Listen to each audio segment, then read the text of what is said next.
শুভ সকাল বন্ধুরা, সবাই কেমন আছেন? রিতা লাইফস্টাইলে সবাইকে স্বাগত জানাই আবার একটা নতুন ভিডিওতে। আজকে সকালবেলায় ভিডিওটা শুরু করলাম। এখন বাজে 8টা। বড় অফিস চলে গেল, তাই এখন ফোনটা নিয়ে বসে আছি। ভাবলাম ভিডিওটা শুরু করি। ছুটি শেষ হয়ে আসছে, কালকে ছেলের রেজাল্ট বেরিয়েছে। ছেলে খুব ভালো রেজাল্ট করেছে। ছেলে আমার 9-এ উঠে গেল। দেখতে দেখতে ছেলে 9-এ উঠে গেল, আর 2 বছর বাদে সে মাধ্যমিক দেবে। আমার ছেলে বড় হয়ে গেল। এটা ভেবে আজকের আমার সেই প্রথম দিনের কথাটা মনে পড়ছে, যেদিন আমি প্রথম মা হয়েছিলাম। সেই ছোট্ট এইটুখানি চোখ খুলতে পারছে না, সেই প্রথম দেখেছি যখন, সেই কথাটা খুব বারবার মনে পড়ছিল বলেই আমি ভাবলাম ভিডিওটা শুরু করি আর আমার বন্ধুদের সাথে শেয়ার করি। কিছুটা আমার এই ভালো লাগাটাকে আমি আমার ক্যামেরার মধ্যে বন্দি করে রাখি। সেই একদম প্রথম যেই সময় একদম ওটিতে শুয়েছিলাম, হওয়ার সাথে সাথে আমাকে দেখিয়েছিল, দেখ তোমার কি হয়েছে। ডাক্তাররা সেই প্রথম দিনের কথাটা আজকের মনে পড়ছে, যে আমার ছেলে এখন 9-এ উঠে গেছে। কালকে স্কুল গিয়েছিলাম, সারা দিন বই খাতা তারপরে ড্রেস সব কিছু কিনে আনতে প্রায় সন্ধ্যা হয়ে গেছিল, তাই কালকে সেইভাবে ভিডিও করা হয়নি। আজকেই তাই ভিডিওটা শুরু করলাম। চলুন কি করছি দেখ। সকালবেলার প্রথম কাজ হলো আমার, বরকে খাবার করে যখন অফিস পাঠিয়ে দিই, তারপরে প্রথম কাজ হলো এই যে এটা খাওয়া। এটা হলো চিয়া সিড। এটা খেয়ে কিন্তু ওয়েটটা আমার অনেক কমেছে। সাথে অবশ্যই তেল মশলা ছাড়া খাবার খাচ্ছি, মানে অনেকবারই দিয়েছি আমি কিভাবে রান্না করে খাই। আর রয়েছে সাথে ফল, ভাজা পোড়া একদম কম, বাইরের খাবার পুরো বন্ধ। আর হলো সাথে রয়েছে হলো একটু আধটু ফল। সব কাজকর্ম করবো।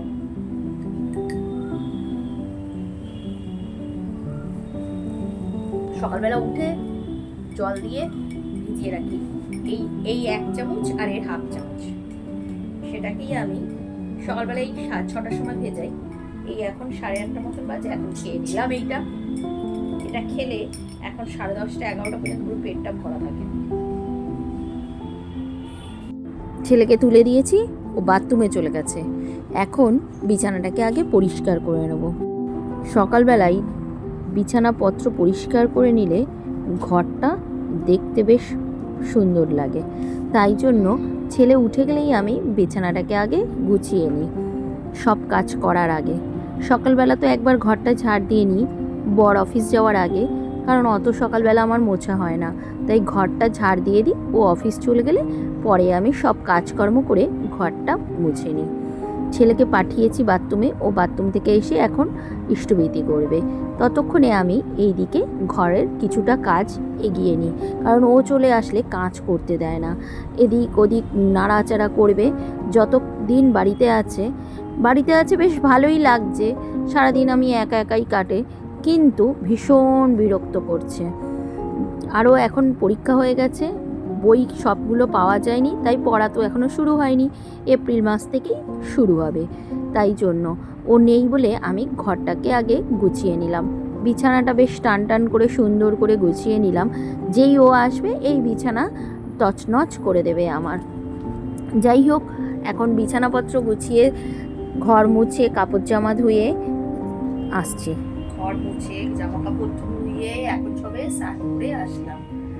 এত বেলা হয়ে গেছে, এখন মাথাটা আজকে ঘষলাম, কারণ অনেক নোংরা হয়েছে। প্রতিদিনই ভাবি করবো, ছুটির তো বেশি কাজ, আর এখনই তো ছুটি শেষ হয়ে আসছে, তাই জন্য কাজগুলো সব কমপ্লিট করে নিচ্ছি একে একে।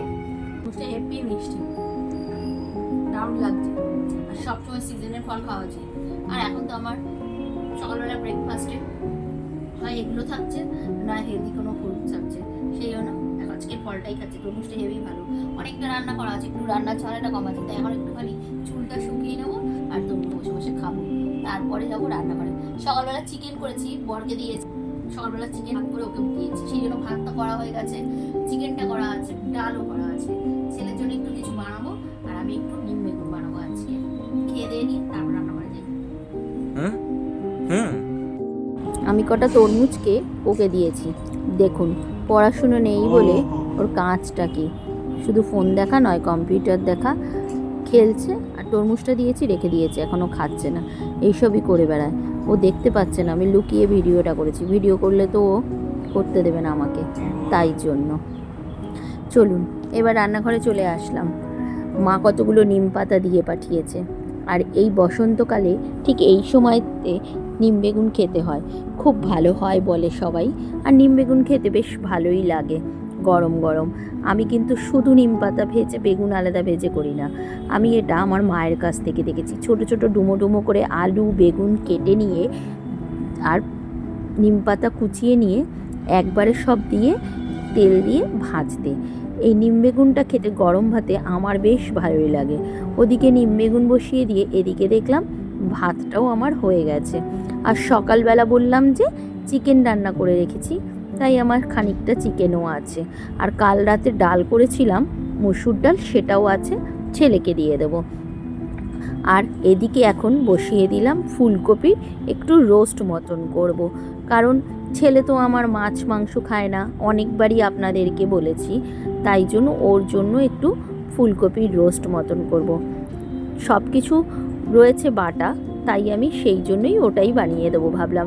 এখন তো ফুলকপি অত ভালো লাগে না খেতে, কিন্তু ও কি খাবে, পনির নয় ডিম, এই দুটো জিনিসই প্রত্যেক দিনই খাওয়া হয়। তাই মাঝে সাঝে একটু অন্য কিছু করে দিলে ওরও খেতে ভালো লাগে, আর আমারও মনটা ভালো লাগে যে একঘেয়ে খাবারও খাচ্ছে না। ফুলকপিগুলোকে একটু ভেজে নিলাম সামান্য একটু নুন দিয়ে, তারপরে সব মশলা আদা জিরা লঙ্কা দই কাজু বাদাম পোস্ত সব বেটে নিয়েছি, সেগুলোকে দিয়ে ভালো করে নাড়াচাড়া করে কষিয়ে নিয়ে ঢেকে দিলাম। এদিকে এই তরকারিটা হতে থাকুক, আমি অনেকগুলো বাসন জমেছে সেগুলোকে ধুয়ে নিই। একদিকে রান্না করে আর একদিকে রান্নাঘরের ছোট ছোট কাজগুলো আমি করে নিই, তাহলে আমার কি হয়, সময়টাও কম লাগে, কাজটাও আমার খুব তাড়াতাড়ি হয়ে যায়। আমি বেশিক্ষণ রান্নাঘরে থাকতে পছন্দ করি না, সেই জন্য আমার মনে হয় যখনই রান্নাঘরে আসি একসাথেই দুটো তিনটে কাজ যদি করতে থাকি, মানে বা রান্না এদিকে হচ্ছে আমি এদিকে বসে না থেকে বা দাঁড়িয়ে না থেকে বাসনটা ধুয়ে নিলাম, বা তরকারিটা হাফ কেটে নিয়ে রান্নাটা বসিয়ে দিই। এইভাবেই আমি রান্নাঘরের সব কাজগুলো তাড়াহুড়ো করে নিই। সকালবেলা অত ভোরবেলা উঠে আমি রান্না করি, আমার সেরকম কোনো অসুবিধা হয় না, কারণ খানিকটা কাজ আমি রাত্রেই এগিয়ে রাখি। কাজ ফেলে বসে থাকতে আমার একদম ভালো লাগে না, কাজ করে নিয়ে আমার মনে হয় বসে থাকলে ভালো লাগে।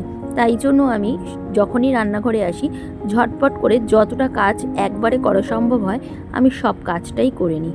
দেখুন ফুলকপিটা বেশ সুন্দর দেখতে হয়েছে।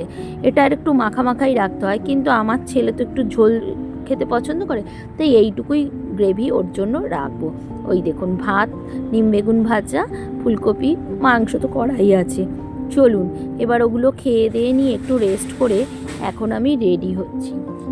আজকের একটু শাড়ি কিনতে যাব, তাই জন্য একটু বেরোচ্ছি।